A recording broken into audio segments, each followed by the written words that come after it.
Hi, and welcome to this episode of the Insurance Experts. It's my pleasure to have on once again Evan Fein of Senior Reserve Group. Thanks for joining us, Evan. Thanks for having me, Mark. I really appreciate it. So I know you're an expert in the Medicare space, and today we're going to talk about original Medicare versus Medicare Advantage. A lot of people have questions about it. But before we get into the meat of this, again, tell me a little bit about your background and how you got into the Medicare space.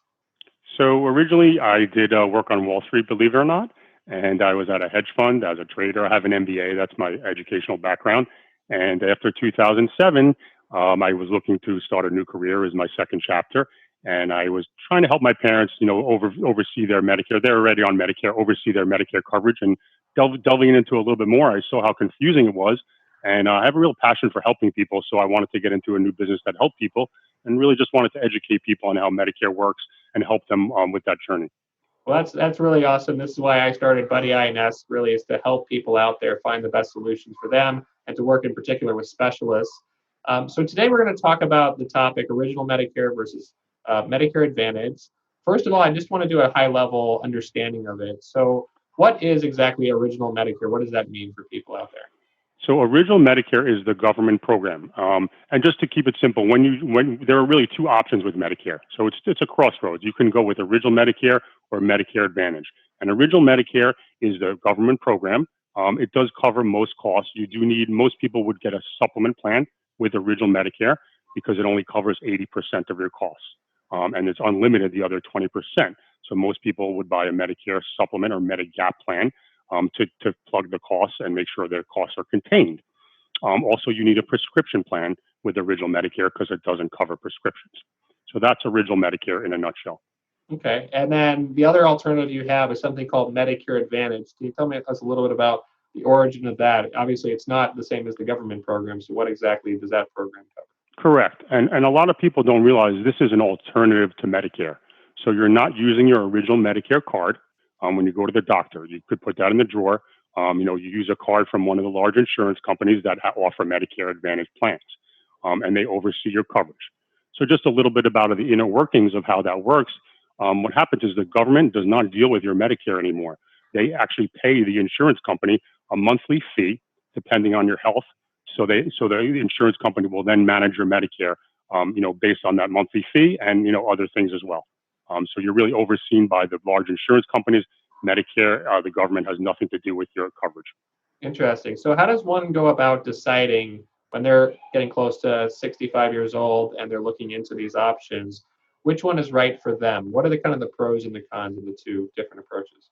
Okay, and everyone is different. I do work with both types of plans because I did realize after getting to this business that everyone is unique and every situation is unique. So I wanted to be able to offer everything to any client. So when it comes to the main differences between original Medicare and Medicare Advantage, original Medicare is going to give you access to the complete Medicare network in the country. So any doctor in the country that takes original Medicare, you can see with Medicare. With Medicare Advantage, you do have a more limited network. These are more HMO type of structures, which is a network program. So if you do go out of that HMO network, you basically have to pay the full cost. Now, there are some what's called PPOs, which allow you to go out of network. But even with the Medicare Advantage PPOs, your cost share will be much higher. So that's one of the main differences. And also with Medicare, with original Medicare and the supplement plans, your cost is very contained. There's very little out-of-pocket costs with that. When it comes to Medicare Advantage, the premiums are $0 or $30 or much lower than Medicare supplements, but you do have to pay for most services. And that's what people don't realize is, when they switch from Medicare supplements to Medicare Advantage, they're in a situation with Medicare supplements where they're not paying a lot out of cost. They are paying a monthly premium for the plan. So that is one thing they do have to pay. But when you see the doctor or have any services, you really don't pay a lot with Medicare, original Medicare, and a supplement plan.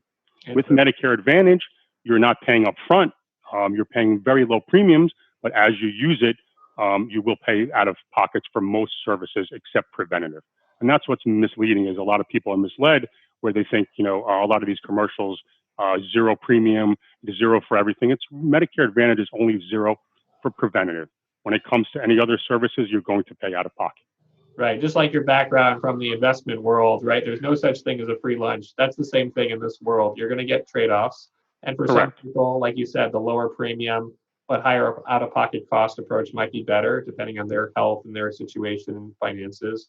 And for some people, they want to have the risk more fully covered and they'd rather have the certainty of having that premium, even though it's higher, and then not having to worry about it as much depending on what services they're going to need. They may not be able to predict in the future. I know you have a story of a client that came to you, and obviously this is a very common misconception out there, and she had seen one of these TV commercials. Tell me a little bit about how she came to you and what the result of that interaction So was. this was a client of mine that I had put on original Medicare when they joined us. They joined Medicare, turning 65. I explained everything to them. They wanted to have access to most doctors in the country, to be able to have flexibility, and they didn't mind paying the monthly premium. And they were on the plan for about 2 or 3 years. And I did get a call a couple weeks ago. In January, they saw one of these commercials offering zero premiums, and they wound up calling the call center and getting very excited about having to lose their premium for the Medicare supplement. So they didn't really understand what was going on. They, wasn't explained to them correctly, and they wound up switching to the Medicare Advantage plan. So I get a call in May, and they're telling me how their plan is not really working best for them. They're finding the out-of-pocket costs are a lot more. The flexibility of the network has been limiting for them. So they wanted to switch back to original Medicare. Now here's a very important point, Mark, is switching back from Medicare Advantage to original Medicare has some rules and can have some implications. So this person, you have a 12-month trial right to go from Medicare Advantage back to original Medicare. This person was in their first 12 months of this trial right, and you can do this anytime. When you first start on Medicare, you can do it at 85. Try Medicare Advantage for 1 year. During that 1 year, you can switch back to original Medicare and get your supplement plan with no questions asked.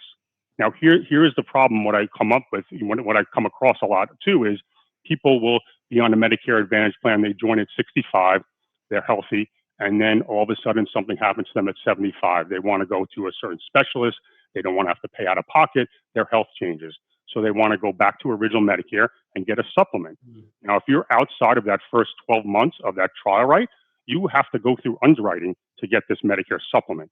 Now, there are 4 states that don't do underwriting. So it's Connecticut, Maine, New York, and Massachusetts. But any other state, you will have to go through underwriting. So I come across this where somebody didn't understand the Medicare Advantage plan. They went on it at 65. I'm healthy. Why should I pay for this extra premium? They didn't understand it has a long-term implication. They call me at 75. I was diagnosed with, some horrible disease. I don't want to even get into what it was. Can I get my supplement back? Can I get a Medicare supplement? Because I don't want to pay out of pocket. I want to go to a specialist that doesn't take my Medicare Advantage plan. Well, most likely that person is not going to be able to get the Medicare supplement. So they're kind of stuck in this Medicare Advantage world because they will be declined for the Medicare supplement. So this is a big issue that I come across. And I'm in the Northeast. Sloan Kettering is a hospital that doesn't really take Medicare Advantage.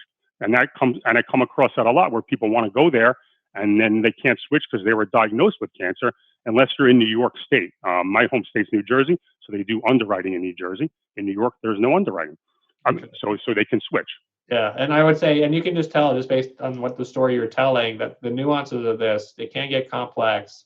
You do have to work with specialists for this reason, so you can avoid kind of the pitfalls down the road, or at least be aware, right? Educated on what are the trade-offs, so that you're not heading a surprise situation like Evan was describing for his client there. So really appreciate you sharing that, bringing awareness to this topic. I'm sure a lot of people, this is not an easy system or a simple system. There's a lot of different options and nuances that you're pointing out here. Again, we've done a couple of videos now, and I'd love to have you on the show. And I love the fact that you're sharing this type of information with people out there to help them. Thanks so much, Evan, for joining us. Thank you for having me, Mark. And I would just say that really education, that's the best way to figure out what's best for you. Just understand what you have and don't be enticed by, these zero premiums. It's like you said, there really is no free lunch. It's kind of even paying up front, paying later on. But, there are some nuances that are really important to know. This way, you know what situation you're in and, what works best for you. Absolutely. Talk to you Thanks, soon. Mark. Yes.